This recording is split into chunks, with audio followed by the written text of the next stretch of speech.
जनाब सदर, मोहतरम असातिज़ा इकराम और मेरे अज़ीज़ साथियों, अस्सलामु अलैकुम व रहमतुल्लाहि व बरकातुहू।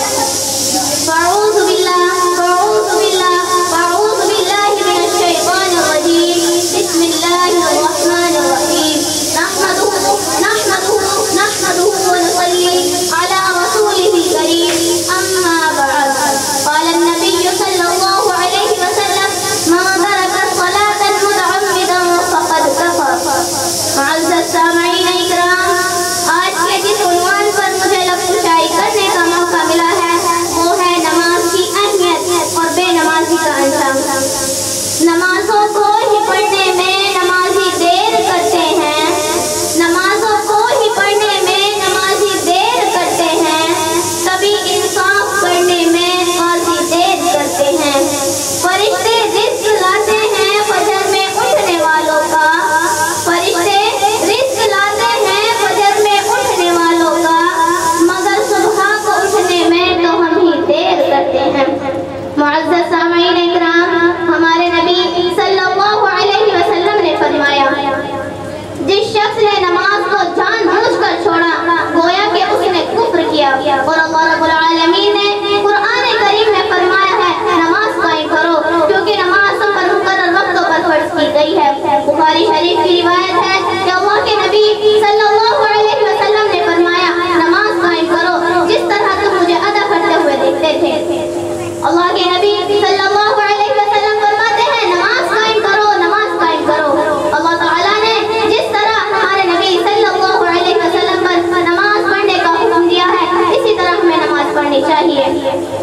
और नमाज आप सल्लल्लाहु अलैहि वसल्लम की आंखों की ठंडक, चेहरे का नूर और दिल का सुकून है। और आज हम उन्हीं सुन्नतों को ठुकराते जा रहे हैं, फिरौन की तरह होते जा रहे हैं। फिरौन के साथ खड़ा होना पसंद करते हैं। मुझे बताइए, आज अगर दुनिया में किसी इंसान को बुरा कहा जाए, किसी इंसान को बुरा समझा जाए, तो हम उसके साथ खड़ा होना पसंद नहीं करते।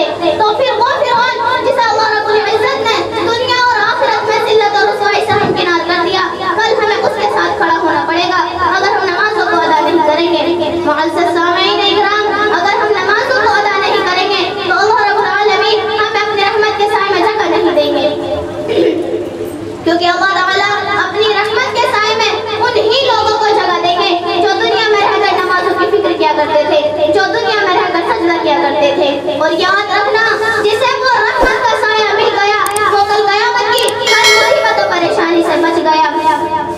अल्लाह रब्बुल आलमीन ने फरमाया, जिसे वो रहमत का साया मिल गया वो कल क़यामत की हर मुसीबत और परेशानी से बच गया।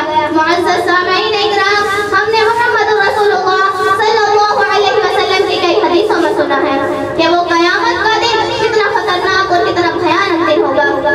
सूरज एक मील के फासले पर होगा और ये जो जमीन जिसे हम आज मिट्टी की बनी देखते हैं, कल ये तांबे की बनी होगी। और जितना करीब सूरज होगा ये इतनी ही तपती चली जाएगी। और हर इंसान अपने गुनाहों के मुताबिक उस पसीने में डूबा हुआ होगा, कोई टखनों तक, कोई घुटनों तक, कोई गर्दन तक। और बाज़ बदनसीब तो ऐसे लोग होंगे मेरी माँ बहनों, जो अपने गुनाहों के पसीनों में खुद उसमें डुबकियां लगा रहे होंगे। अल्लाहू अकबर। हमारे आका अलैहिस्सलातु वस्सलाम फरमाते हैं कि वो क़यामत का दिन इतना खतरनाक दिन होगा कि इंसान का कलेजा उसके मुंह को आ जाएगा। और उस दिन अगर किसी इंसान को खुशी होगी, दिल को सुकून होगा, तो वो वही लोग होंगे जिन्हें अल्लाह ताला अपनी रहमत के साए में जगह दे देंगे। किसी ने क्या खूब कहा है, मौत का भी खौफ है, गुनाहों पर रोक नहीं। मौत का भी खौफ है, गुनाहों पर रोक नहीं। जन्नत भी जाना है मगर नमाजों का शौक नहीं। मुअज़्ज़ज़